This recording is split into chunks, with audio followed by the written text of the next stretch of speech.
RRB NTPC CBT 2।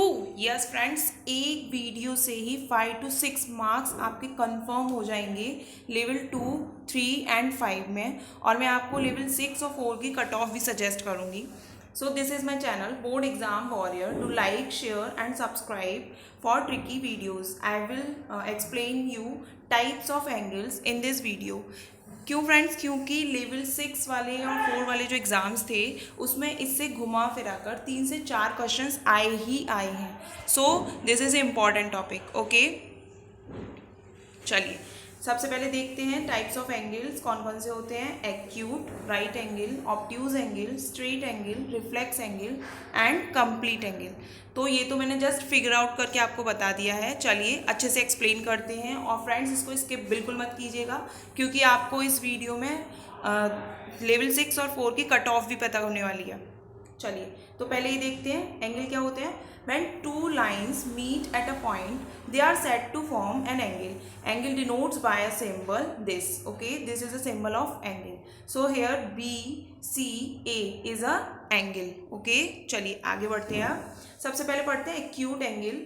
An angle which is less than the right angle is called acute angle. मतलब friends, अगर कोई angle less than 90 degree है तो उसे क्या बोलेंगे हम? Acute angle. ओके, जैसे यहाँ पर D C A is a right angle and B C A and D C B are acute angle. क्यों? क्योंकि ये 90 से छोटे हैं।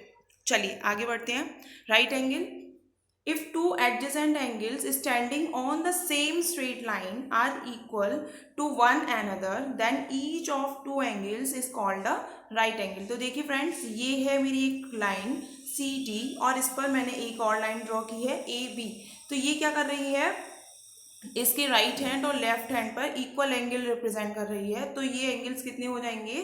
90 degree. That is angle A B D is 90 degree and angle A B C is also 90 degree. और इसको हम represent कैसे करते हैं? परपेंडिकुलर के साइन से। ओके, चलिए आगे बढ़ते हैं। Obtuse angle, an angle greater than one right angle but less than two right angle. That is angle क्या होगा? Obtuse angle greater than 90 degree but less than 180 degree. Okay, चलिए आगे बढ़ते हैं। Straight line, the angle produced at the common end points of two rays opposite to one another is called a straight line. तो मैंने दो raise draw की है यहाँ से, सी डी एंड सी ए, और ये दोनों सी पॉइंट पर टच कर रहे हैं एक दूसरे को। तो ये जो एंगल ए सी डी हुआ ये कितना हो जाएगा? 180 डिग्री। ओके, चलिए आगे बढ़ते हैं। फ्रेंड्स, वीडियो बिल्कुल स्किप मत कीजिएगा क्योंकि हमें अभी कट ऑफ भी पता होने वाली है। Reflex angle, an angle greater than two right angles but less than four right angles. मतलब एंगल ग्रेटर देन होगा 180 डिग्री से एंड लेस देन होगा 360 डिग्री से। ओके, तो उसको क्या बोलेंगे? Reflex angle. चलिए आगे बढ़ते हैं। Complementary angles, if sum of two angles measured in degree is 90 degree then the two angles are called complementary angles. That is अगर कोई दो एंगल्स हैं, suppose angle X plus angle Y is equal to 90 degree है, तो ये दोनों angles क्या कहलाएंगे? Complementary angle. ओके, देखिए यहाँ पे angle B C A and angle D C B का सम कितना है? 90। तो ये दोनों कैसे हो गए? Complementary angle. चलिए अब क्या पढ़ते जा रहे हैं हम? Types of angle between two parallel and intersecting lines. चलिए सबसे पहले ये दो लाइन्स ए बी और बी डी एक दूसरे को इंटरसेक्ट कर रहे हैं पॉइंट बी पर, तब हमें इन दोनों के बीच का एंगल बताना है। ओके, तो चलिए, the angle having the common side, सबसे पहले एडजेसेंट एंगल पढ़ रहे हैं। The angle having a common side and a common vertex and lying on the opposite sides of their common sides are called adjacent angle. तो figure में देखिए angle ABC it adjacent to angle CBD।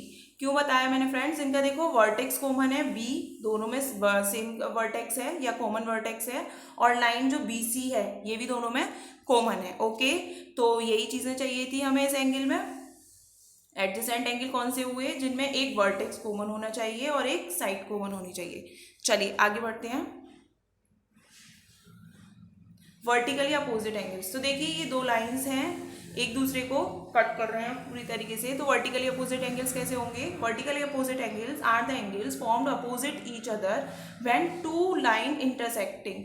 Vertically opposite angles are always equal. तो यहाँ क्या होगा friends, देखिए दो line cut कर रही है एक दूसरे को, तो एंगल ए वर्टिकली अपोजिट होगा एंगल बी के और दोनों इक्वल होते हैं, सही है। और ऐसे ही एंगल सी वर्टिकली अपोजिट होगा एंगल डी के और obviously angle C is equal to angle D भी होगा। ओके, चलिए आगे बढ़ते हैं। कॉरेस्पॉन्डिंग एंगल्स, तो फ्रेंड्स इस चीज को बहुत ध्यान से पढ़िएगा क्योंकि इससे रिलेटेड एक दो क्वेश्चंस आए हुए हैं। चलिए देखिए, vertically opposite angles are created where a transversal crosses other lines. तो देखिए ये दो पैरेलल लाइंस हैं और ये हो गई इनकी ट्रांसवर्सल, ठीक है। वर्टिकली करस्पॉन्डिंग एंगल्स देख रहे हैं हम। The corresponding angles are the ones at the same location at each intersecting. तो फिगर में क्या होगा, एंगल ए और एंगल डी ये क्या हो जाएंगे, करस्पॉन्डिंग एंगल्स हो जाएंगे और करस्पॉन्डिंग एंगल्स भी इक्वल होते हैं। ऐसे एंगल सी बराबर होगा एंगल बी के, ये भी करस्पॉन्डिंग एंगल्स हैं। तो क्या याद रखना है, वर्टिकली अपोजिट एंगल्स और करस्पॉन्डिंग एंगल्स हमेशा इक्वल होते हैं। तो चलिए अब बारी है आपकी कट ऑफ की। तो लेवल 6 की कट ऑफ जो मेरे एस्पेक्ट्स हैं उसके हिसाब से 78 + 3 क्वेश्चंस जा सकती है एंड लेवल 4 की कट ऑफ 80 + 2 क्वेश्चंस जा सकती है। सो फ्रेंड्स चेक कीजिए आपके कितने क्वेश्चंस बन रहे हैं और ऐसे ही इंटरेस्टिंग वीडियोस के लिए आप मेरे चैनल को देखते रहिए। Thank you for watching my videos and stay tuned with us.